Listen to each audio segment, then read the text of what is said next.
Hi guys, it's so great to see you again. Thank you for taking the time and this opportunity to chat with me. Hi, Seth. You guys, Hi, Seth. you got Hi Charles, hi Adriana, hi Hi. Alex. You guys have been a top performing team at One Sotheby's for many many years, and an extremely valued part of the company. Thank you for that. With over 65 years of experience combined, over 6 languages spoken, top producer circle, master brokers forum members, uh, One Sotheby's international division members, featured on HGTV, The Real Deal, Forbes, and the list goes on. You guys have a lot of accomplishments behind you, so congratulations. And Well, we firstly, still look thanks this to the young, support right? of you guys. And we Right, look so young. and you look very young, and you look relaxed and happy. The most important. Yeah, yeah, Very So I wanted important. to very take good. some time and sit and ask you some questions about your business and how you view things are going. Um, Alex, you're originally from Europe, That's right. and I wanted to see how you're bridging the gap. How are you staying in touch with your former clients or new clients or family, friends, colleagues in Europe? What are you doing to stay in touch? Yeah, that's a good question. A lot of people ask me that because, we can't travel now. So I try to do what everybody else was doing, lots of phone calls, lots of Zoom calls. I found it extremely interesting to get that feedback from Europe. I have family in Germany and in the Netherlands and in Spain. And so the one thing that I've noticed is that people are a little envious about, my environment here. I think in Europe, what they're feeling a lot is very close proximity to each other. They're very densely populated countries. So, it's interesting to see how they are observing the crisis over here and how we're observing it over there. Um, they haven't been too active buyers because of the strength of the U.S. dollar. So I try to stay in touch and keep them interested, but that may change after this. They may feel, a little beach and sun and ocean isn't so bad after all. Good point. So what do you think the future of the European buyer is in Miami?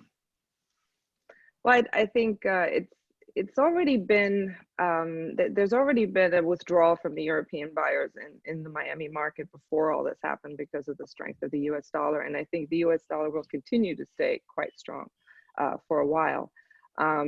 But I don't think it limits the fact that we are an extremely popular place. And if there is a good inventory at reasonable prices, Europeans are more conservative buyers. So I think as the prices come down, that'll equal out maybe the strong dollar, and there will be quite a bit more purchasing after this is over. I hope so. We are the recipient of many people from around the world, and I know for sure Europeans love it here. So I am sure we'll see more and more of them coming. Want to ask you, Charles. You've been in the business over 32 years, so it's a long time to be in the real estate business in Miami. Have you ever seen anything like what we're going through currently? Every situation is different, and every situation brings its own amount of severity to it. But if you go back through the cycles, there's always been something. I remember starting out in the business when interest rates were 17%. I don't know if people remember that, but you would have to do creative things. Owners became banks. You learn to do different things. And I think these markets make people on some level stronger because, it's very easy to say, okay, we're going to get a loan, we're going to do this, we're going to do that, A, B, C, and it's done. Well, what happens when those mechanisms aren't there? You have to be creative. And let's face it, we all still need to make a living. And I think that's really important from anyone's standpoint, whether you're a small business who now does takeout as far as inside dining, you start adapting. And I believe that there's still business out there, in every cycle, I remember one year I was in business, we had an earthquake in San Francisco and they kept showing on the corner this one building collapsing. But people were buying those buildings because it creates new markets. And you have to be of that mindset that I'm going to be those people who still participates. I still need to earn a living. I still need to pay bills. I still need to work. So you find different ways to adjust, and then eventually it normalizes. I think there's like a spiritual scripture. I don't know. I'm not very religious, but it's like, this too shall pass, right? This too shall pass. And I'm a firm believer in that, because the way I do business and always done business is not quite technologically geared. So I'm always in the trenches meeting somebody. I'm going out today at 12 o'clock to show my cabinet maker a house because he wants to buy a house. So there are people out there, and there's always going to be people. People are either getting divorced. Unfortunately, people are passing away. There's markets. You have to look at those markets. And I think as individuals, as teams, we have to go where that is. We can't be on the same bandwagon of everybody else. And over my 32 years of being full-time in this business, earning a decent living, I've weathered all these storms. And as a fact, I kind of do better in these storms, because a lot of people are getting caught up in the storm, and they're not coming up for air. So I've always, I think it's important that you keep yourself healthy, you keep yourself involved, you keep everybody in your life involved, because I think people that have idle time on their hands tend to stuff, not necessarily good stuff. So you got to keep people jigsaw puzzles, whatever it is that keeps people going. The other day, I took my husband to our new house and we did an art project. We refinished a piece of furniture, because if I didn't do that, we'd have a big thing on our hands. So you have to learn to figure out what's going on. You can't just always base things on what's being brought to us. You have to bring your own messenger. You look from a more macro level. And there was a great quote I put up on one of my talks that says, all storms don't come to disrupt you. Some come to clear your path. So yeah, I mean, however you want to slice it, you have to look at those, because otherwise you get sucked into that, right? And being sucked into it. I mean, I have a husband who's an emergency room doctor, so I could be home all day festering about, he's in contact with the disease all the time. I'm getting it, and I'm going to go down can't go there. You can't go there, and you can't make their life any more intense than it already is. You have to normalize things. And so I think the normalizing thing is either, learning to do new things. And, I'm cooking a lot now. And, and I think my relationships are much better now. I'm actually listening to what people are telling me, other than, oh God, this is just another phone call I have to get through it. I listen to what people are saying to me and really absorb it. And I think, like, the other day was a great example. We said, we're going to go do this thing. We're going to deliver food to the hospital. I called my husband, what kind of food do they want? They want wings. Oh my God, my client owns a wing store. So we called the client up, we got him involved. So, and now he wants to buy something because he is in the middle of Overtown. He does all his investing. What do you have for me to buy? So all these things open up new channels.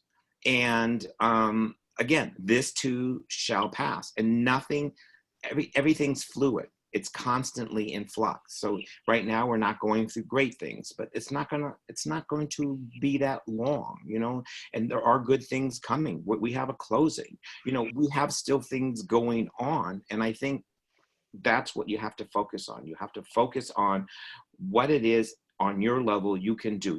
I walk down streets, I find houses that are for sale by owner. I never walked down streets before because I was in a car being too crazy. So you see, handmade signs for sale. You say, oh God, this is a great one. So there's just so many opportunities. That's actually a great point, Charles. And the last thing I'm going to ask you to that is, what advice would you have for other agents? Because we're all in this together. We're all going through this together. What piece of advice can you offer other agents? I'm a firm believer in listen to your own time clock. What does it tell you to do every minute? Does it tell you to go down this street? Pay attention to that? Because if you're all hoarding and hurting to the same place, nothing's going to happen. How are they going to choose you out of 700 people if you're all there? So go your own path. Really pay attention. Should I go to the market today? Should I stay home? Should I lay in bed today? Should I sleep? Pay attention to what your ecosystem is responding to the world, and do it. And you'll be surprised. I mean, I was literally sitting in my house the other day, our new house, cleaning things, and the cabinet man came in to take out one of the cabinets. He says, I need to buy a house. Literally. I mean, you know, that is the best demonstration of what you need to be doing. Okay, you know, I'm not technology. Everyone knows that. Everyone gets on these meetings. I don't do any of these things, but I'm still doing. You know, it's never a day in my life that I'm not involved with real estate. If I can just add something to that, I think one of the wonderful things about our constellation is that when one of us maybe falls off that path, that good instinct that we usually have, we have each other to bounce off of. So I feel extremely lucky to be part of this team. I think teams in this market keep you going, they keep you motivated. If one of us has a bad day, there's still two others to pick up the rest of the day. So it's true. It's true. There's a lot of value in having a good team. Yeah, and you guys have a great dynamic, and you all know so many different facets of the industry and different ways to help people and add value every day. So I certainly appreciate what you do every day, and that actually leads me to my next question for Adriana. You've been a part of the development division for many years. You've sold developments.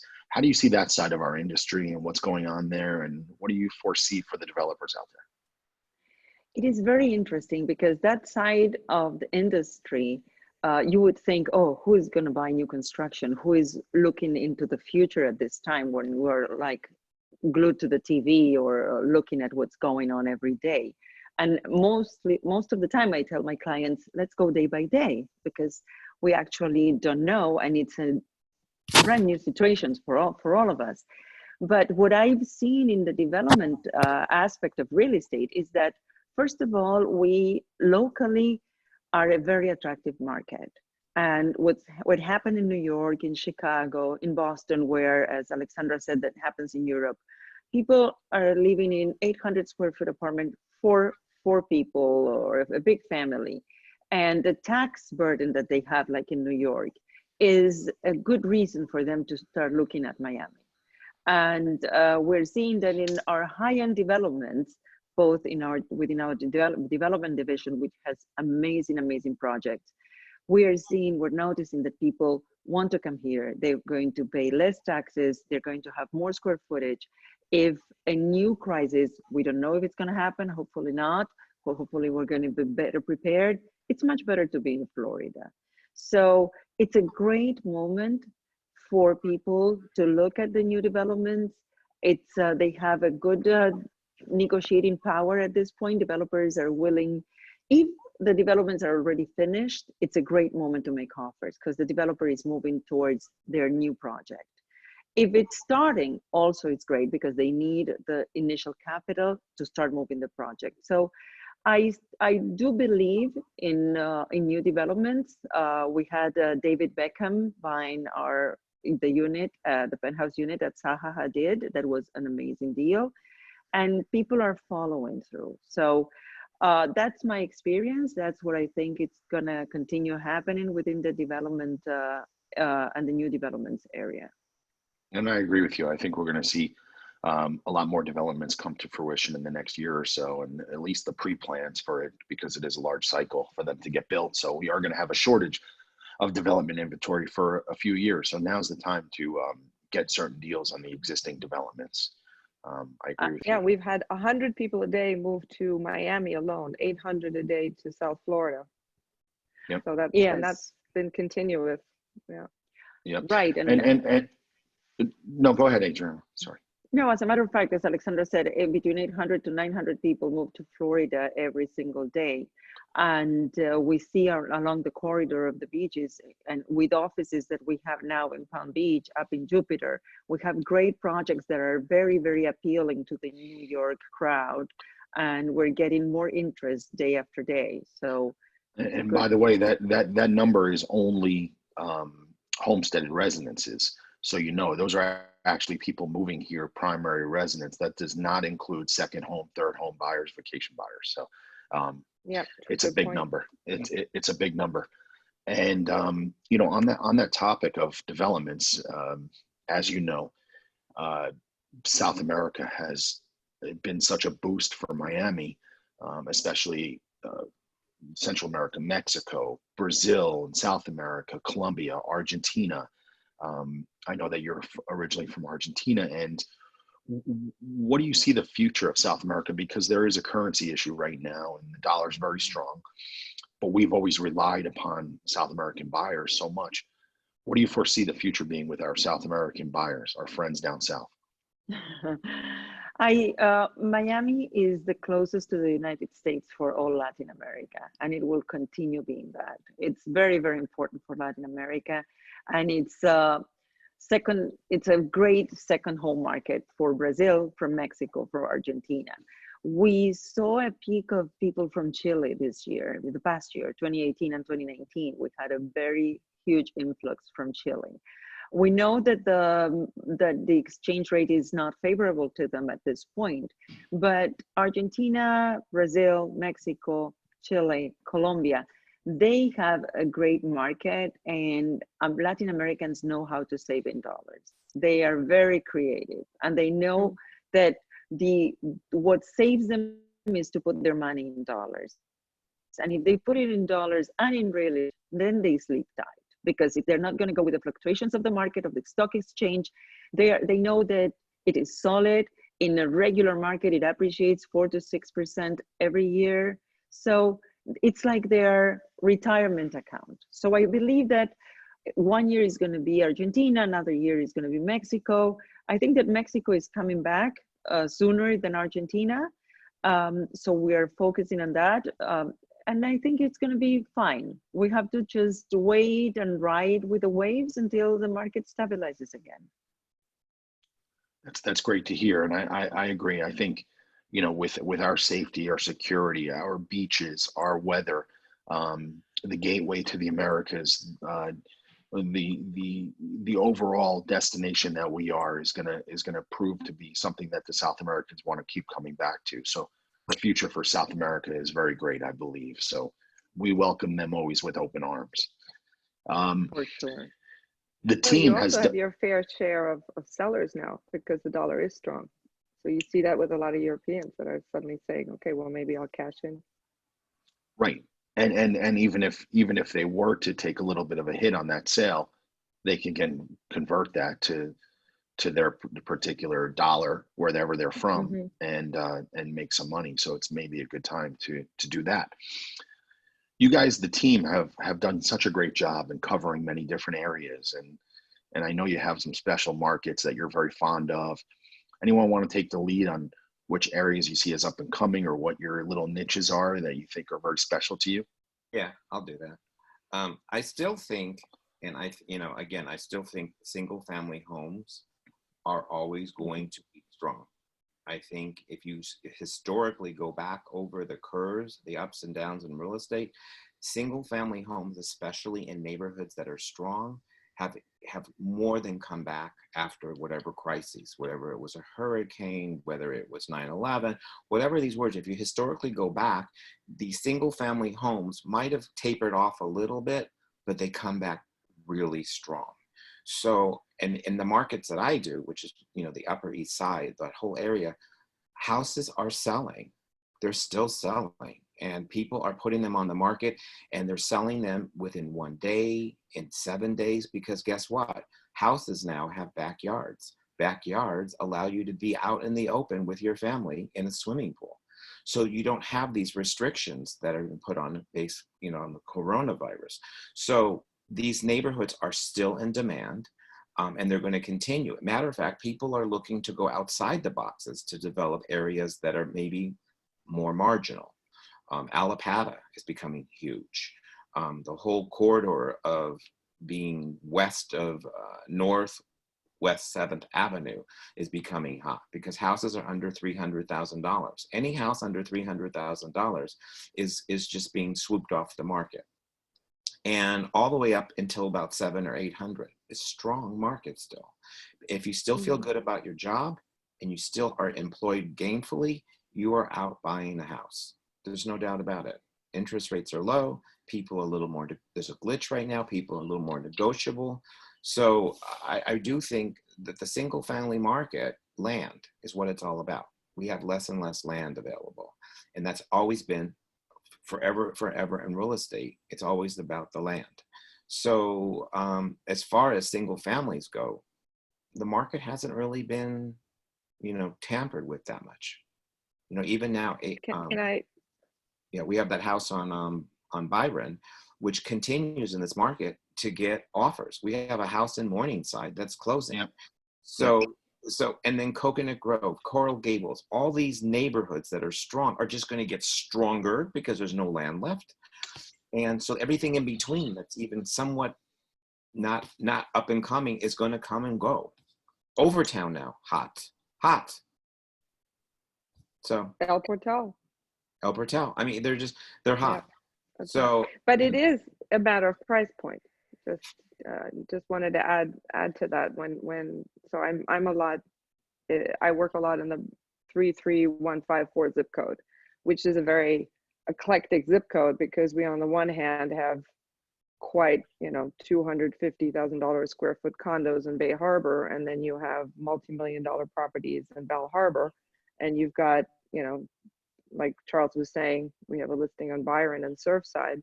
But I'm noticing that just for me, what's happened in the last 7 days is more representative of what's happened in the last month. And we're seeing properties come to the market and properties go off the market in equal numbers. However, the properties that are coming on the market are realistically priced. They're all under $1 million for sure. The things that are closing are in the $500,000 range. On the high end, it's much slower. So, and if things are closing on the high end, also they are closing at realistic numbers. So I'm actually finding our neighborhood to be just coming down to a very realistic level of doing real estate. And I think that the team is putting yourselves in a great position because due to the pandemic and what's happening out there, regardless of price point, single family homes are going to continue to rise, lower in availability, but rise in pricing, in my opinion, due to the fact that there is this pandemic and people are going to reevaluate where they live, how they interact with other people, whether that's in condos or small, close-knit neighborhoods. They want to spread out. They want their own thing. They don't necessarily maybe really want to touch door handles to condo buildings, elevator buttons. So I think you're going to see a lot of shifting in the market, and you guys are primed to be the recipient of a lot of good deals out there because of what you're doing right now. I have people we have 2 houses right now. We have 2 swimming pools. I have people using my swimming pool all the time because they can't use the pool in their building because it's closed. Right. Do you charge them? Unfortunately, we offer our services kindly to people. Exactly. So it's a barter. but I look at that and I say, I'm staring right now at a window and I'm looking over my pool in my yard. There's no one in there. You do have freedom. And because of my life situation, I was never able to live in a condo. My situation had too many family members, too many animals that a condominium was going to be accepting of us, or we could put ourselves in a situation. So I've always been a single family. So my knowledge of them or my experience of condos aren't much. So that's why I stick with what I know best. So talking about what we're going through, a little birdie told me that you guys did some charity work, some great charity work. I know, Charles, your husband is an ER doctor, and you all value our healthcare profession very much. Can you tell me a little bit about what you guys just did? We were thinking, what shall we do? We can got PPE, we can go and buy more equipment, but what is it that we can do that is valuable to them? So we asked Charles if he could share that with his husband and let us know, because it's not what we wanted to give to them, but what they really needed. And so he told us in the ER they love wings, that food would be great. So then Charles realized, he says, I had a client that came out at one of our open houses. Charles met him and you sold him a home, right, Charles? Yeah, and his wife happens to be a well-known judge in Miami as well. So we have the judge and the chicken wing person as a couple. Yeah. So it was, it was very rewarding. I realized that those little things that you do mean so much to a lot of people, and we felt so good last night. Yeah, Ricardo actually smiled. Yeah, he smiled. He talked to us. He's always so serious. It Yeah, was somewhat charming. it was nice. No, it was Listen, nice. And afterwards, one of the healthcare workers came out and was asking us, where did you get those wings? They were fabulous. Like, can we have the number? So they really that's make it a great. regular thing. And listen, what we do is very hard work. I don't think people realize how hard it is, and how much value you add out there from a professional standpoint. But the most important thing to many of us, and especially you guys, is that person to person contact, that caring, nurturing way about all of you, and how great of people you are. And that certainly comes through. And to do what you did, it really says a lot about your character and who you guys are. So I commend you for that. Actually, we want to do more things. It would be nice to find different things to do on a weekly basis, right? So, Yeah. because now that we have extra time on our hand, we're able to think about things. And, it's usually always about giving, right? It's always about giving. And so, we have to find more ways to do that in a way that's safe and obviously appropriate to the circumstances. And when you say that, in a self-serving type of way, studies have shown that in order to feel good about yourself, the best way to feel better about yourself is the more you give, the better you feel about yourself. Correct. So Absolutely. that's out there. So that's super important. Yeah, and it was all three of us share, I think, and that we also translate into how we work. It was interesting because I was going through my notes and my past sales, and I realized there was this gentleman. He was 90 years old when I sold his house, and I helped him move into another house in Surfside, in an area that we farm a lot. I said, I'm going to call him. I was concerned because he said, oh my God, I hope he's doing good. And then he picks up the phone. He's 91. And I said, is he going to remember me? And in 2 seconds, Adriana, it's been 3 years since I sold his home. He says, when are you coming up for coffee? He's from Ecuador, and he makes Cuban coffee. I said, soon, as soon as everything, all this passes. And then I asked him, he has a friend and a cousin who lives with him. I said, but is there anything you need? Maybe I can do some grocery shopping for you and drop it off. They were so grateful for just little simple act. And I felt, oh, they're not going to recognize me. No, they do. They do. So that's, if you ask me, what shall I tell other realtors to do, like you did a few minutes ago, I would say that. Go back to your database, touch base with the people. A simple phone call will make the day for a lot of people. So go inside yourself and think about what it is, the messages you're getting, the messages that are saying what you need to do, and follow them. Follow your instinct. Stay in touch with your own self. Be yourself, be authentic, and don't try to be what does that say? Don't be somebody else. They're already taken. That is a great saying. Yes, very true. Very true. So, in closing, what would be your takeaway? What would be something you want to message to get out there? What we're going through, what you're seeing. Adriana, we'll start with you. Be gentle first to yourself and then to everybody else. Remember to say I love you. Remember to tell the people how much you care about them. Go day by day and seize the day. Seize the day, and as Charles said, be in touch with your own self, with your feelings, and don't be afraid to express them. That's great. Adrian, I got to tell you, I'm a student of John Maxwell, and John Maxwell always used to say, people don't care about how much you know until they know about how much you care. Absolutely. So that's super important. That's great. Alexandra. Be kind. There's no reason ever to not be kind. I'm learning this, or I'm finding that more people are being kinder right now. That's one of the positive results of being in a crisis together.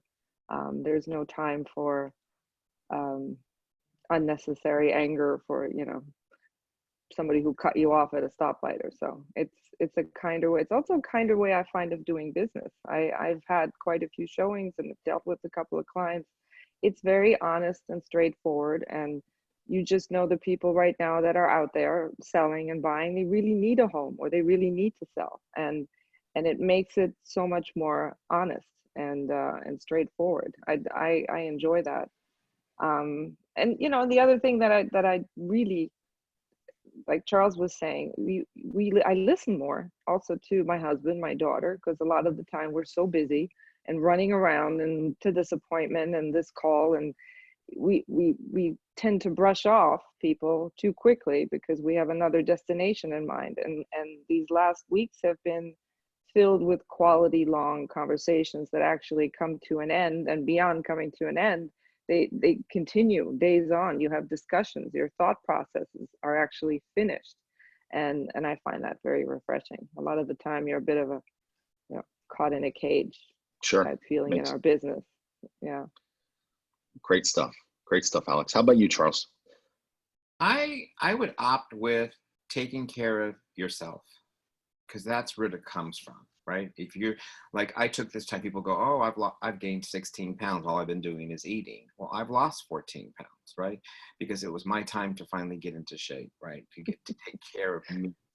And I think once you take pass them on to me. Well, I'm making challah for all of you guys. I'm going to be dropping challah today. I took this time because challah, you know, and so I have taken this time to take care of me so that I could be more present and helpful for others. And it's like, I've always meditated, so that's always stayed the same, but I've lost 14 pounds. I eat well. I also keep myself in positive activities. I think the biggest disease that anyone can have is called inertia. Okay. I think that you've got to keep yourself going. Unfortunately, in my life, I have too much activity. I mean, honestly, I'm moving out of one house, we're staging another, we're moving into, I mean, I'm putting my house up for sale. So I'm more busy now than I've ever been. But I also find it gives me less time to think about, you know, what's really going on. I think sometimes denial, a little bit of denial, is a good dose of medicine. Because if you really turn the TV on all day and you stay focused, I have people that do that. They don't leave their houses. They're spraying everything to death, and they're just whip them up into a frenzy. So I really think you need to take care of yourself. You need to keep yourself active. You need to keep everyone around you in activities. I have crossword puzzles. I have a jigsaw puzzle on the table, so that there's never a moment that you have time to get yourself involved in negative behaviors or thinking. And I just think that's what it's about. And once you've done that, everything you touch and everyone you touch gets that from you. And that's what you can give to everybody. You've made every place, everyone much better. And another important thing that we've learned, and this is from Alexandra, is that we now learned to dress up from the waist up because we're on Zoom. So basically you have nothing underneath, right? That's a great point. I hardly use lipstick anymore because of the mask. Oh yeah, the lipstick companies are going to have a problem because we don't see through with the masks. Right, exactly right. Well, listen, I want to thank you all for taking the time to have a conversation with Seth and really give us a lot of great insight into what you do in your daily activities, how much you give back, and just how great a group of people you are. I really appreciate the time. Back at you. Thank you, Seth. Thank you so much. You're amazing. We're very proud of having you as a manager. You're very welcome. It's my pleasure. Always here for you. Thank you, everyone, for watching. This was a conversation with Seth. I'm the managing broker of One Sotheby's International Realty. Have a great day. Bye. Bye. Bye. Take care. Oh, I stopped recording. Are we all still Did you? Hello? Yeah. I think you're still recording, Adriana. Oh, that was, I'm I still thought that was recording. really nice. Conversations with Seth. You should patent